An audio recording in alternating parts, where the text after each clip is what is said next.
A quick note before today's episode.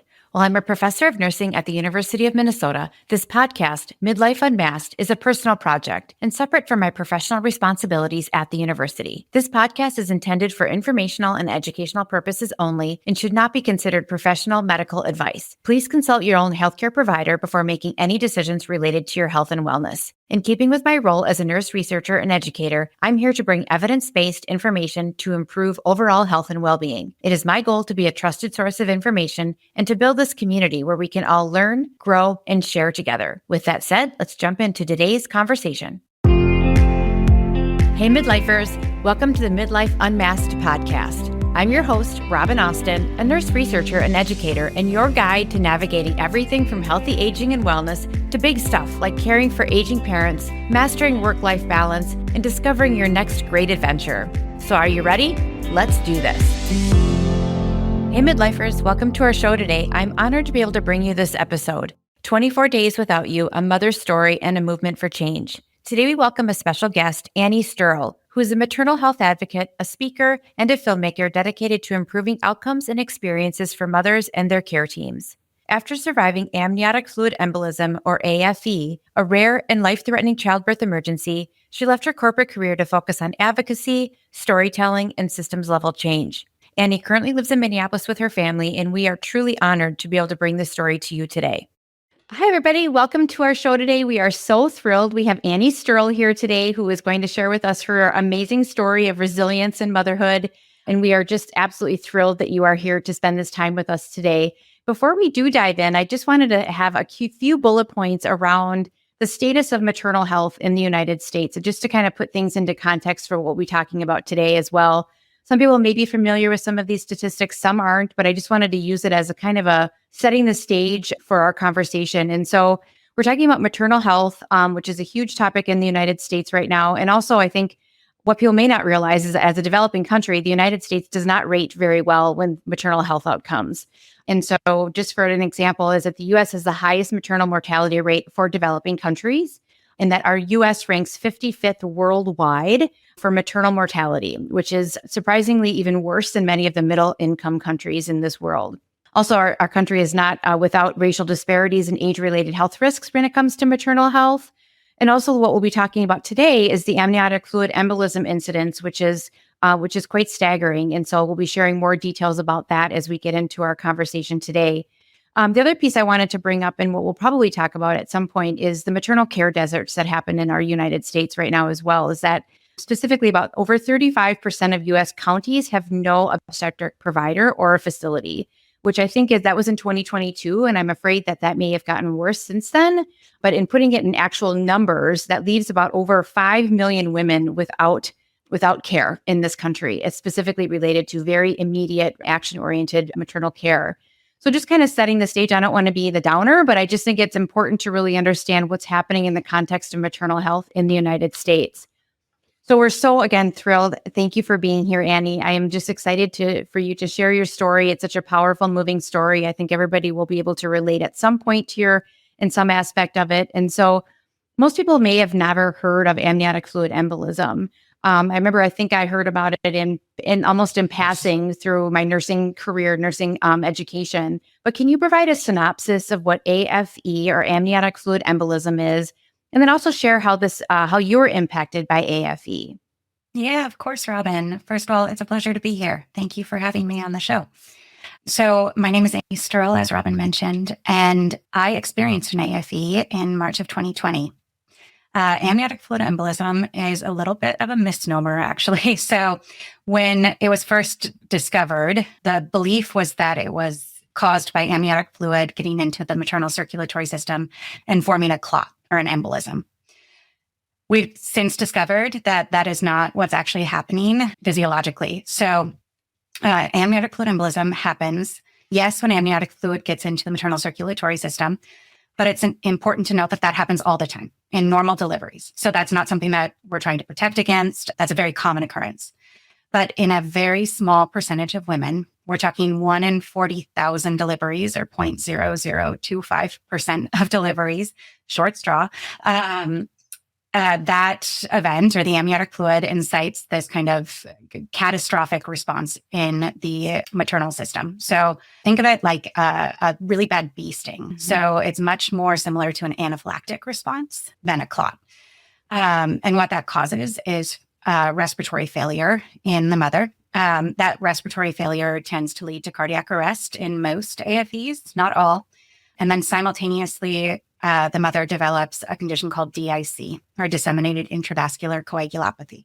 That is a condition that has a really fancy way of saying hemorrhaging, but it's caused by your blood forms a lot of clots first. Mm-hmm. So all of your clotting factors get absorbed. So you're throwing clots where you shouldn't be. Wow. And then you start to hemorrhage. So hemorrhage out of everywhere, all your orifices, any surgical sites, if you've had a cesarean.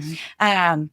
And so these two things become really difficult to manage. So you're managing a cardiorespiratory failure or cardiac collapse while also managing significant blood loss. And so unfortunately, the fatality rate historically for AFE was as high as 80% due to recent advancements in medical treatment, better response rates, and identification of what's happening. That rate is much closer to 50% or even 40% in terms of its fatality. So we're making huge strides, but it is still a leading cause of maternal death. And unfortunately, is not currently predictable, preventable, or treatable when it happens. So the only options that physicians have is to manage these different events that happen. So how do you respond to a normal cardiac arrest? How do you respond to normal hemorrhaging, right? With a blood transfusion or anything like that. There's no magic bullet or silver bullet to stop the reaction. So that's what an AFE is. And as I mentioned, I was unfortunate enough to experience an AFE during childbirth with my son in March of 2020. So I went into the hospital to get induced. It was the first week of COVID. Mm. At that point in time, we didn't understand COVID very well. Yeah. Everyone was very afraid. And if you can put yourself back into that time in your life, people were wiping down their groceries. People, it was the 14-day window where it was like, no, everyone stay inside and we'll kill this thing for good. Yep. So it's that time that we went into the hospital. And so I think at that point in time, obstetricians just wanted to get babies delivered. Yep. They didn't know what COVID would do to a pregnant person. And so at the time, it was the right choice to go in and get an induction. When I was about 12 hours into labor, I experienced that respiratory failure. My team wheeled me to the OR for an emergency cesarean because they could tell that I wasn't doing well. I had lost consciousness. They performed the cesarean section and got my baby boy out. He was unfortunately born with an APGAR score of 0. So I just clinically dead. Mm-hmm. He had to be resuscitated and was cooled for a couple of days to prevent against some of the risk effects of HIE or hypoxic ischemic encephalopathy. He's great. No, he's wonderful. So he has no side effects from his birth. So happy ending there. Yes. But yes, meanwhile, I was still in the OR. And after they had delivered him, that is when my heart stopped. So I received CPR for close to an hour. I was in what they call a refractory arrest. So they had done compressions. I entered into a different type of arrest. They put the paddles on me a couple times. I was shocked, but they couldn't get my heart back. And so they called for something called ECMO. I'm using a lot of medical language. I'm not medical, but when you go through this, you just, I don't know, I studied those records. So that is something called extracorporeal membrane oxygenation. And that is a form of life support that does the work of your heart and lungs. So your blood is removed from your body, oxygenated by a machine, and then put back into your body. And so while they're doing that, right, that's a huge undertaking. I had also gone into that condition DIC. So I was hemorrhaging. So simultaneously they had called for a massive transfusion protocol. So I received about 25 units of blood products when I was in the OR. And about 50 minutes after my initial arrest, or about an hour after my collapse, I was deemed stable enough to move to the cardiac ICU. So that's kind of where the first part of my story ends. But unfortunately, that was just the delivery. So I wound up having a lot of complications neurologically. And so when I wasn't waking up, they decided to perform an MRI. And my MRI revealed that I had suffered numerous clots and so numerous strokes throughout my brain. And I had multiple brain hemorrhages as well, probably from the DIC. Doctors didn't quite know what that would look like for me. It wasn't clear that it wasn't an anoxic brain injury or they thought I would probably wake up, but they didn't know what my level of recovery would look like. Things turned really pessimistic though after about 10 days. I wasn't showing signs of improvement. I was still in a coma. And so they started talking about end-of-life care. My family wanted to continue to hold on. I had a tracheostomy placed. I had a gastrostomy tube put in. So really setting me up for a long-term care facility. And about 17 days after my son was born, I woke up in the neuro ICU at Abbott Northwestern. And yeah, there's a whole story about the confusion that event led to, but I guess I'll stop there. I'll pause there. Yeah. That's kind of the bulk of the story. That's an amazing, every time we talk, and I've seen the film 24 Days Without You, which is a big impetus of us talking today as well. Encourage everybody to see that. I mean, it's an incredibly powerful story. And I thank you so much for sharing all the detail that you did as well. It's an incredible, on so many levels, I find it empowering and moving. And I think your strength to come through something like that in your family, and it really comes through the film as well. And I think it's to think of, when you put it in context of think of like maternal care, you go in, you have your baby, and lo and behold, it's a catastrophic event. And so processing all of that takes a long, long time. And so I think just coming and sharing it, I really, really appreciate your honesty and your authenticity, sharing your story. It's so powerful and moving. So thank you. Yeah, of course. Thank you. And I think, so in the film, 24 Days Without You, again, I would really, it's so powerful and moving on so many levels. And we've talked about the implications of that for healthcare providers as well. And those that are currently in practice. And I think even those that are students right now. But you've also mentioned the disconnect with the follow-up care that you received after you went home. And then also working through PTSD and recovery. And I can so relate. I had nothing compared to what you did, but I had severe preeclampsia very prematurely. So it's something it comes out of the blue, like you don't expect it to happen. And so can you share a little bit about your journey of the recovery and postpartum depression? I think it's something that is not talked about enough, and that you're just kind of expected to handle it, but there's not a lot of, I think, follow-up care and coordination of that. And I know we talk about the signs, but it's hard, when you're in it, it's hard to talk about it, to know what you even need. So, and then what do you want others to know about this potentially often overlooked part of being a new parent? Yeah. I mean, I laugh just because we all fill out those screenings, right, at the pediatrician's office, but I don't know where those go, right? Like, I think they get filed straight to the trash. Right. And we don't have much by way of long-term checkups, right? We have a 6-week visit, and then you go on your merry way, and you have to kind of bring yourself to the doctor's office at month 6 or month 9 or month 12. And if you have postpartum depression, that might not be on your to-do list, right? Especially if you're taking care of a baby. And so, so I'll talk about all of that in a little bit in terms of the follow-up care and what I'd love to see. But with my personal experience, and I'm sorry to hear about your preeclampsia, it's unbelievable how much birth trauma there is out there. And you just don't hear about it until after you've experienced it, right? And become a part of the community. But I think the stat is 1 in 3 women find their birth traumatic, which is way too high. It's serious. I mean, yes. And that is not talked about at all. No, it's supposed to be like this most joyous time in your life, all the things. But yeah, so my personal experience was when I woke up, you can imagine the joy that existed, right? There were providers coming into my room crying. My family wasn't allowed in the hospital because it was COVID, but my family was FaceTiming us. Like my older brother, who I don't have a really close relationship with, was calling me and Anders, there was just so much love and warmth and celebration, and it was intoxicating, right? And I had a brain injury, so I didn't really understand the complexity of everything that had happened. So I drank it in. And I was like, this is incredible.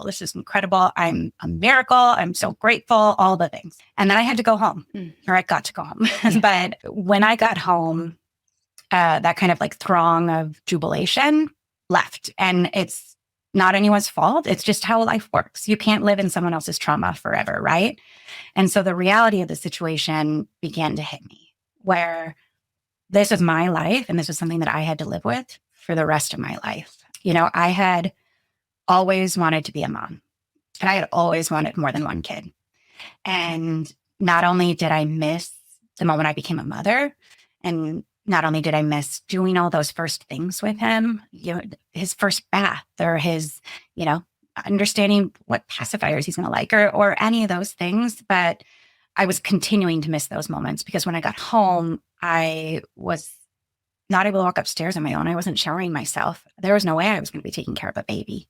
And so not only was I missing all these things with my firstborn, but my future fertility, right, got called into question too, because even though I was fortunate enough to keep my uterus through this, which is not the case for a lot of AFE survivors, most people would say I'd be crazy if I went on to have another kid.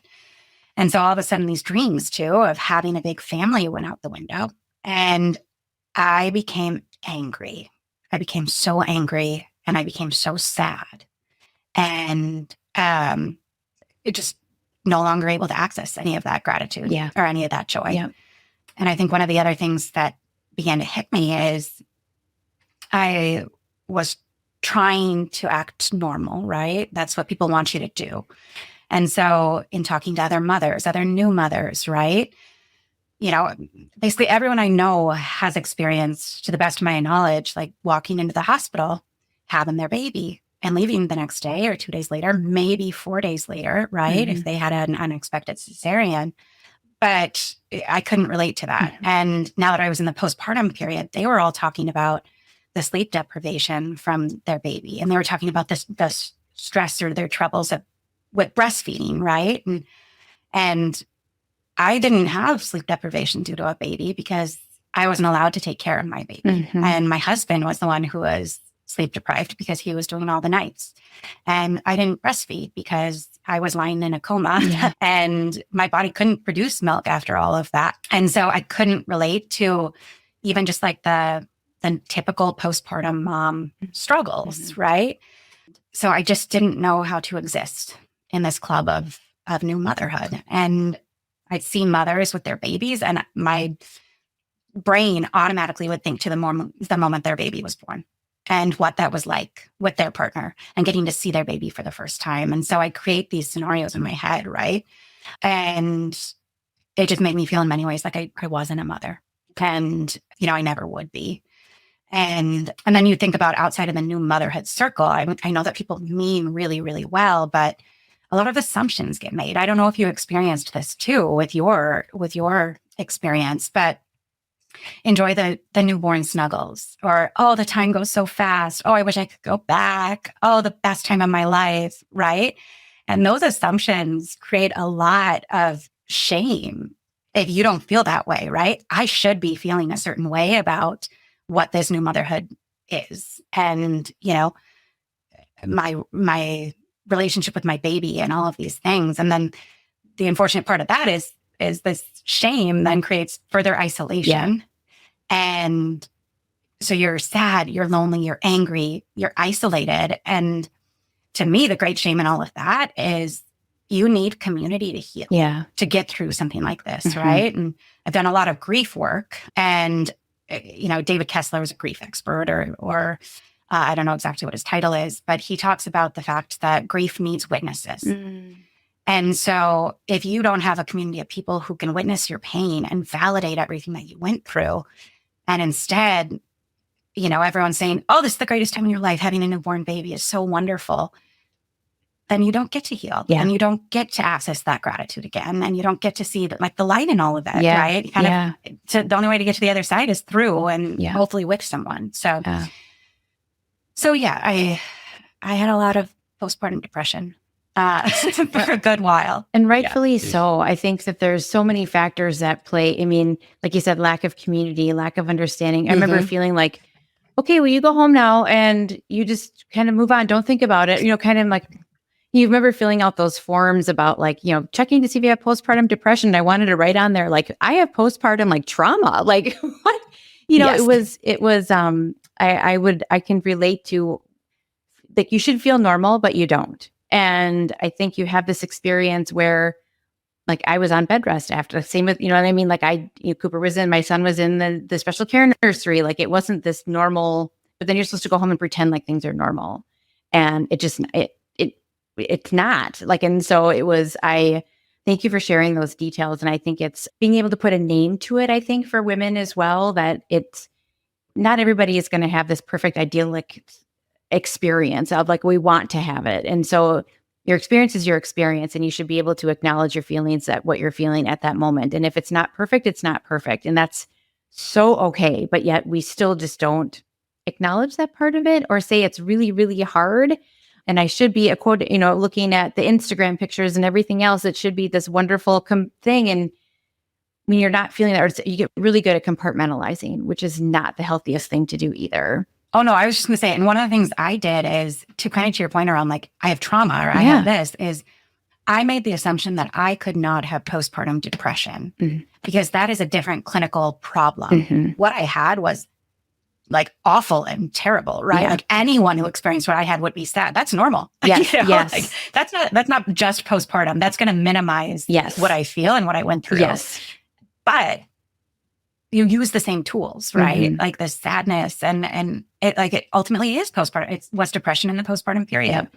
Was it due to something really awful? That wasn't just, It both can be true, right? And so I think I felt a lot of, like, fight, where I'm like, no, I don't have postpartum depression. Totally. But I did. Oh yeah. And same with me. I was like, denial. I'm going to fight my way through this. I'm going to grin and bear it. It'll be fine. That's it's a stubborn, non-healthy way to approach it. But I think the other factors that kind of, I think, are against women in some ways in the health system is that, like you said, we have 1 6-week follow-up. And then there's really not, like, especially after the experience you had, where it was multiple systems, you had respiratory, you had neurological, you had lots of things.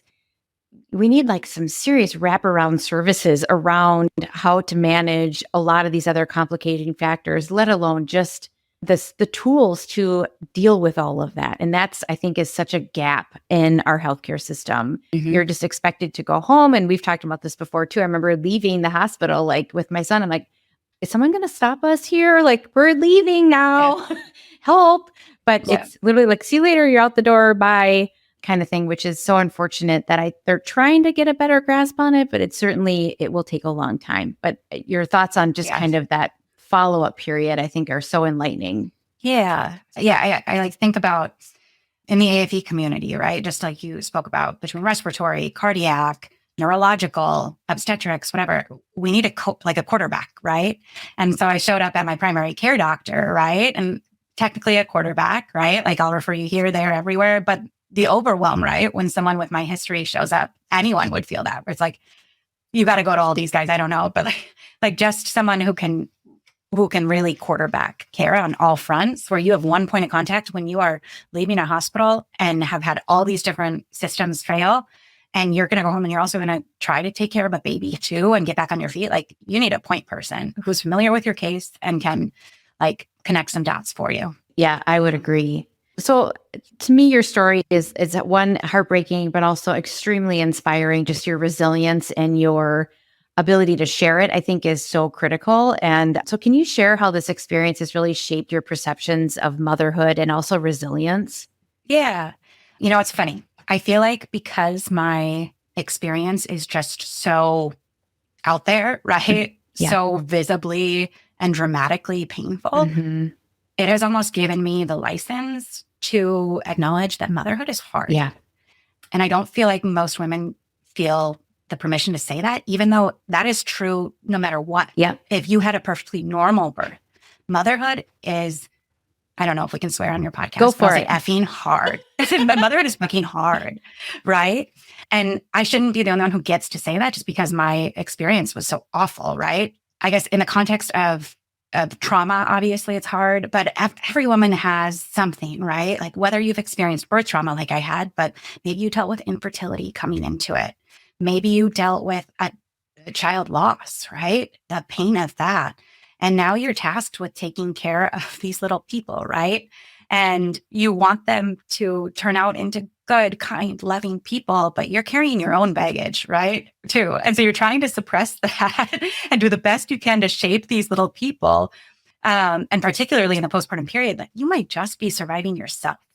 And so how do you do that? And so motherhood requires resilience on all fronts. And I really think mothers are tasked with the impossible, especially if you don't have a partner who's in it with you. And what I've kind of witnessed, right, for better or worse, is they're doing it, right? They shouldn't have to. They shouldn't have to do it all. I wish that our society had more kind of social support or systemic support for women. You know, when we look at things like maternity leave, it's insanity to me that women are delivering babies, even if it goes perfectly, and they're going back to work 7 days later. Yeah. You know, the fact that most people in this country don't have access to paid maternity leave, just, yeah. So I think that we don't do right by our mothers on so many fronts. Yeah. And I think all women right now, or all mothers, are struggling under the weight of kind of society's expectations of them and trying to raise their kids well and do their jobs and all of the things. Without that support, I feel like in some ways, like when we all went into our like nuclear houses, right, and stopped getting the long chain of family support, that made things so much harder. Yeah, right. You know, not everyone has grandma and grandpa living upstairs or downstairs to help with the kids, or multi-generational households or whatever. So we're having to figure it out ourselves. But I'm trying to remember to come back to your question. But yeah, I would just say motherhood is hard, and you shouldn't need an experience like mine to acknowledge it. Yeah. And to have some grace for yourself. So yeah, that's so true. And I think, did I answer it? No, absolutely. And I think it's a recurring theme. I think a lot of our guests are talking about just the fact of we do have so much resilience, and to also it's okay to give yourself grace, and it's okay to give yourself permission to have some self-compassion. In addition to it, having all these other expectations, I think in general, women are very, very hard on ourselves. And, you know, it's like, I don't really need a critic. I'm my own worst critic. And so I think it's having the permission it's okay to just step back and give yourself, you're doing the best we can. I mean, bottom line, we just are. So I think your story, like you said, it's extremely powerful and moving. And like you said, it's very public, but at the same time, it's deeply personal, and we can learn a lot from you as well. So I want to come back to your documentary as well, which I think is, it's such a powerful story, and it's so moving. I found it just so moving on many levels. Thank you. But the process, so what was that process like of sharing that personal experience on film? And when they first came to you and asked you, like, would you do this? One, your reaction, but then also what is the impact you're hoping to have with this film? Yeah. So the production of it was completely healing for me. Because of COVID, did not get back into the hospital to meet any of my providers for 2 years. So there were a lot of gaps in communication, understanding kind of the impact of this experience, not just on me, but on them. And so this documentary gave me the opportunity to get back in and interview providers and understand what the day meant for them. A lot of tears got shed. And so, yes, it was everyone always mentions, was it re-traumatizing in any way, shape, or form? And not at all. I'm someone who likes information. I know that's not everyone's style, but loved producing it. On the second part of your question, what do we hope to do with it? Why? Right? So it is very, I use the word isolating a lot, but it's very isolating to wake up, find out your life has changed forever, and no one can tell you why it happened. And, you know, they can tell you should have died, and we don't know what causes this, right? So initially, I very much so just wanted to raise awareness for amniotic fluid embolism. It's a small but mighty foundation. It's very underfunded. It's very under-researched. It just hasn't been a priority because it's so rare. We concentrate on the big guys. And there's a lot of, reason in that, right? But when you're a part of something rare, you understand the value in concentrating there too. And so that was kind of my initial call to action, right? I just want to fix AFE. But as I was filming it, I was kind of dealing on camera with that postpartum depression that we were talking about, and kind of what that healing looked like. I was healing through the film. And so it also became about, right, the back half of how do you support women who are going through this type of period in their lives? How do you show up for people in a way that's meaningful? I think that our society struggles with that.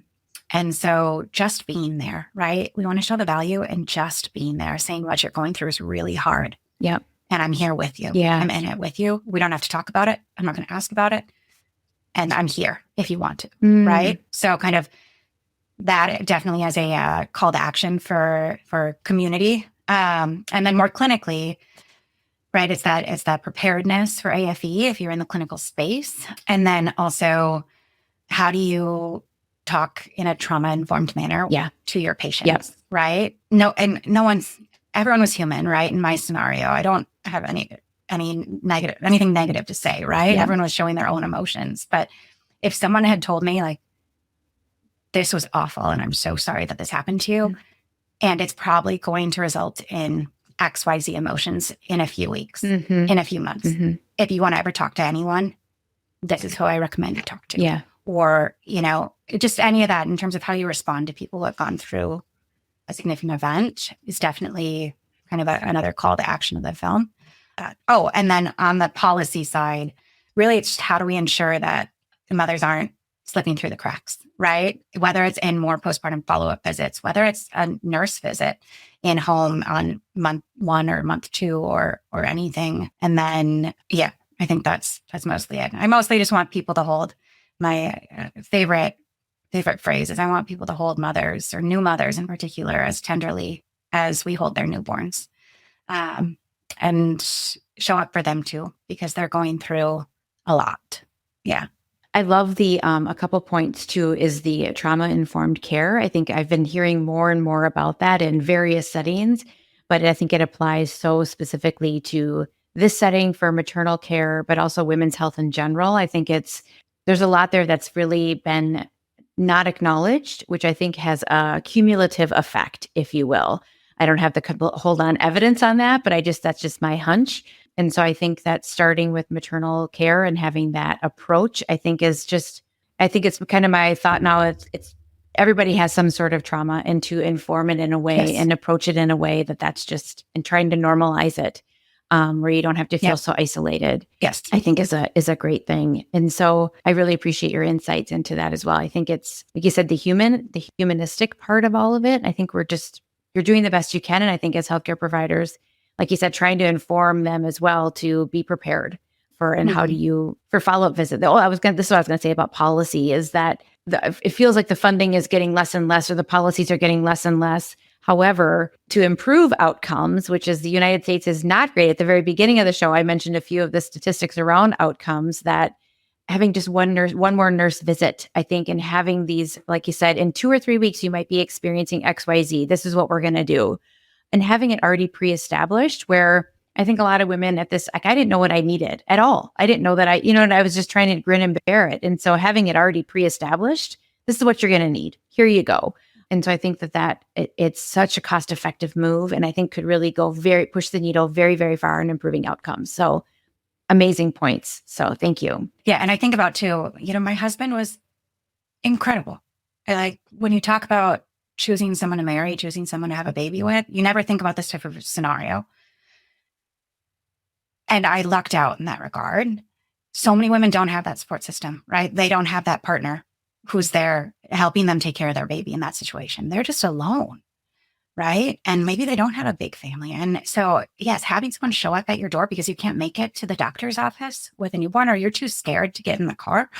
And, I think it would be make a big difference for a lot of people out there. Absolutely. When you said scared to get in the car, I totally relate to that. I was like, oh my gosh, the first time I had to drive with a baby in the car by myself, I was so freaked out. Yes. But I laugh now, but at the time it was not funny. No. Yeah. So you founded the organization 24 Days Without You. And I wanted to make sure we talk about this as of movement, but also a memorial.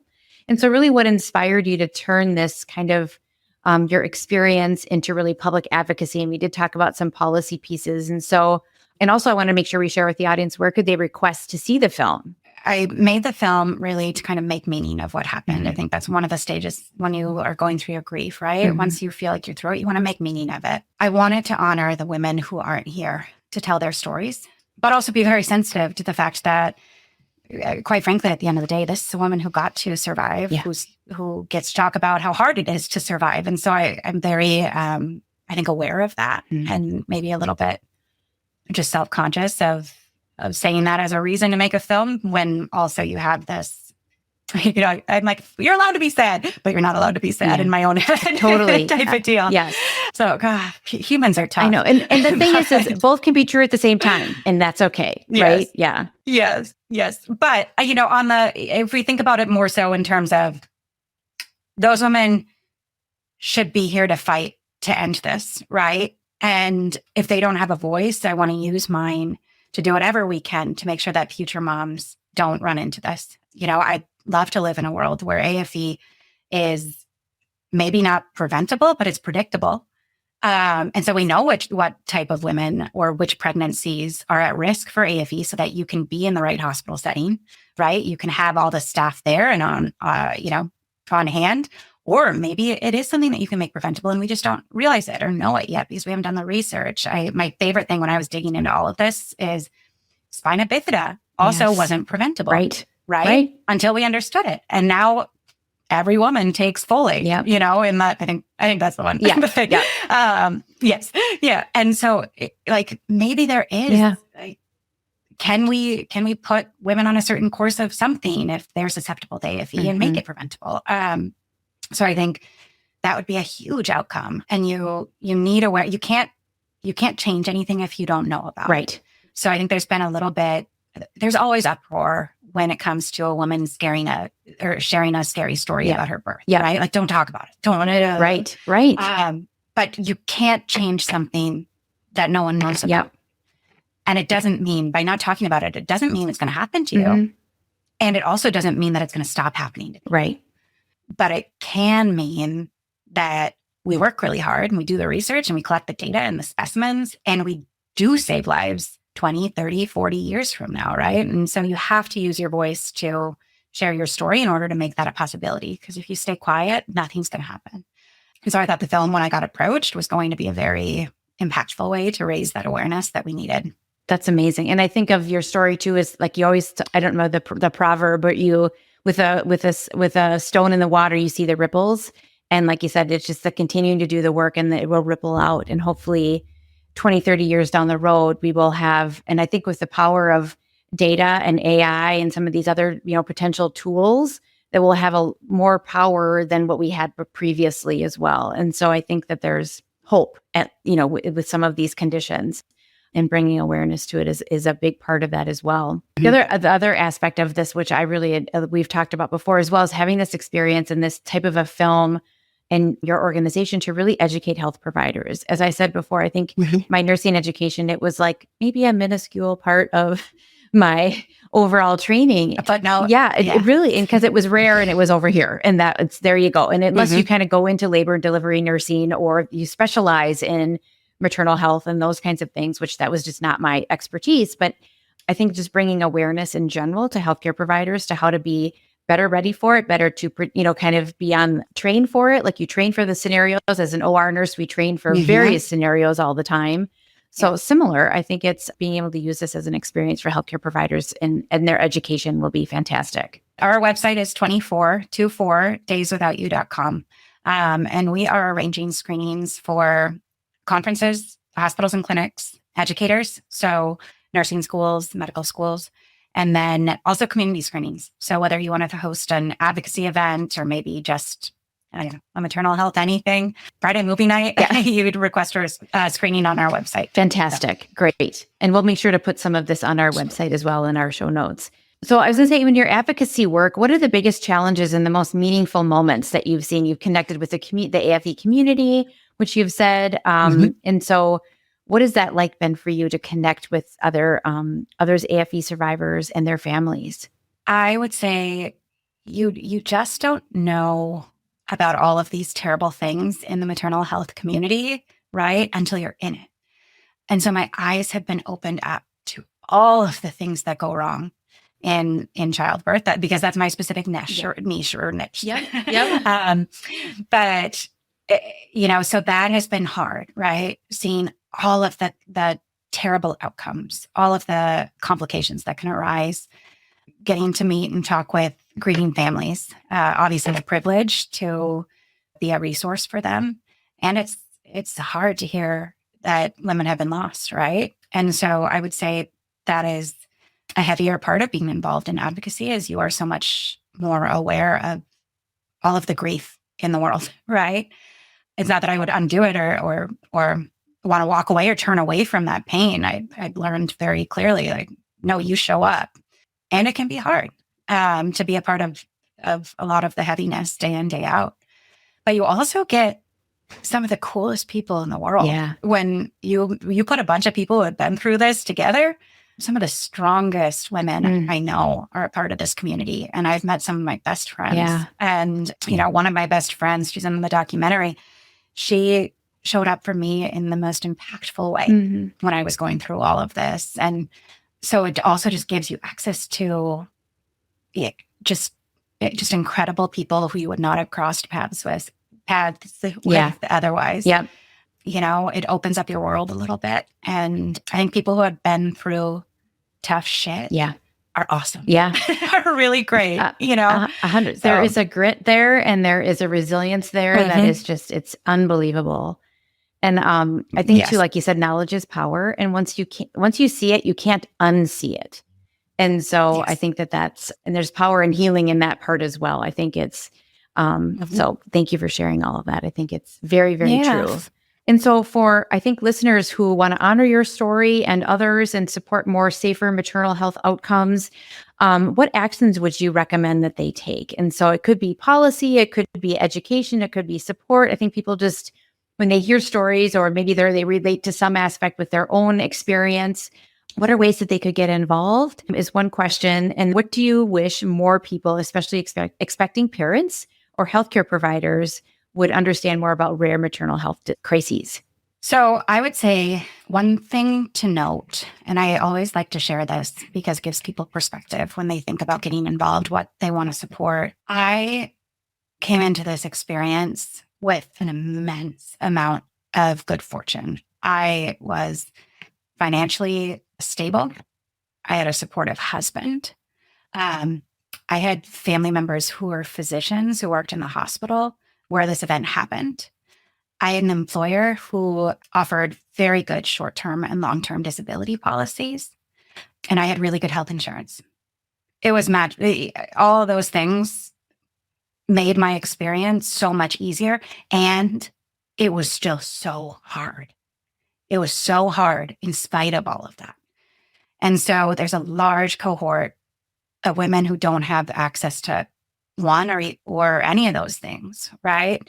And how much harder would it be? I can only imagine. And so I say that just, when people are thinking about the types of policies they want to support or thinking about programs that are getting rolled out, just that context, a perfectly healthy woman who's well-meaning, who's been saving up to have a baby, can walk into a hospital and have her life change forever, right? And she could walk out or not walk out at all. Because she's physically disabled, mentally disabled, all of the things. And it's all through no fault of her own. So how can we as a society support people better in that position would be one of my thoughts. I'm going to have to think back on all the rest of your question. But I think as a community member, I think one of my biggest hopes for people is that you're probably mostly doing it anyways, but showing up for people with compassion. And, the director of the film, Becky Rizzio, she talks a lot about that, about how the story has transformed how she shows up for people now. And she doesn't turn away from trauma. She doesn't turn away from grief or make herself feel more comfortable. She just joins them. And you can form incredible relationships and friendships in doing that and kind of acting like that for people around you. In terms of getting involved with our film, what we're trying to do, we also have a Get Involved section on our website. So join our community, fill out your email. We'll be in touch. You can also get notified just about some streaming events that we host so that you don't have to actually arrange a screening event. You can just watch it on your couch. And when it comes to new parents, or expecting parents, I'm always so cautious, right, about sharing the details of my story with people who are expecting. I don't want to scare people. I don't think that's useful. And just because you know about it, it's not going to happen to you, or it's not going to be any more likely to happen to you. And you can go into it a lot more prepared. I said it all the time in that first year. because I was really fired up about people saying I shouldn't share my story, but I don't know if this is helpful, but you're much more likely to die in a car crash than in childbirth. You get into a car all the time. It doesn't matter, right? But at least if you think about worst case scenarios with delivery, you can have a plan. You can say, if something like this happens to me, this is what I'd want. I'd like to be pumped if I'm unconscious. I'd like, this or that. And so it's not going to happen to you. And it never hurts to have a plan, or even ask your provider what they would do if something happened, right? Are you delivering in the hospital or birthing center or maybe home that you want to? And everyone gets to choose their own experience with their birth. But the more knowledge is power. I don't think that we should kind of infantilize pregnant women. I think everyone should have as much knowledge as they want. And I know people who know all about AFE and they still choose a home birth. And I think that's lovely. She's made that choice with all the information, right? And so you get to choose what's right for you. So I think that's really it. Just arming yourself with information so that you can make the best choice for yourself. Yeah, that's great. I like the advocacy part. And I think that as women too, we want to have agency over our own decisions. And I think it's the knowledge is power component of that will be so, so helpful to a lot of people.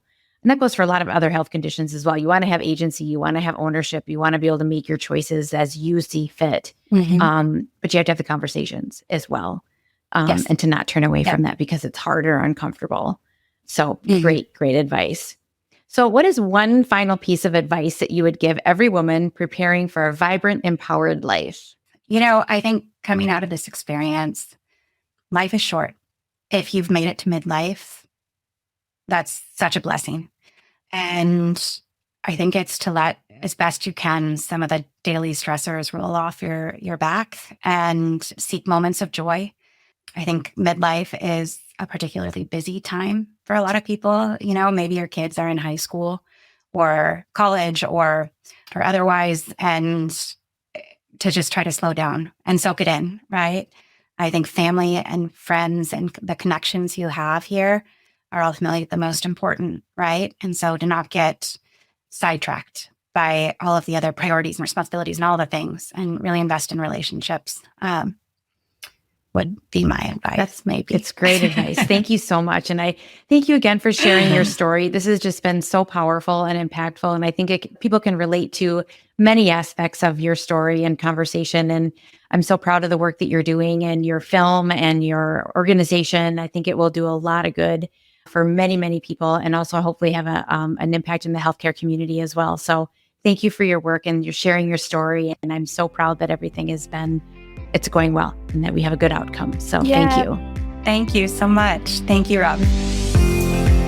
That's a wrap on this episode of Midlife Unmasked. I hope you found inspiration and a few key takeaways. If today's episode resonated with you, please be sure to share it with someone else that could also benefit. And don't forget, this podcast is here for you. If you have a topic or a question you'd like us to explore, please send it our way. Your feedback helps us reach even more listeners on this shared journey. You can find us on social media and our website, midlife-unmasked.com. That's midlife-unmasked.com. And the links are also in our show notes. Until next time, keep unmasking your potential, embracing the possibilities, and living your best midlife with courage and confidence. Take care and see you next week.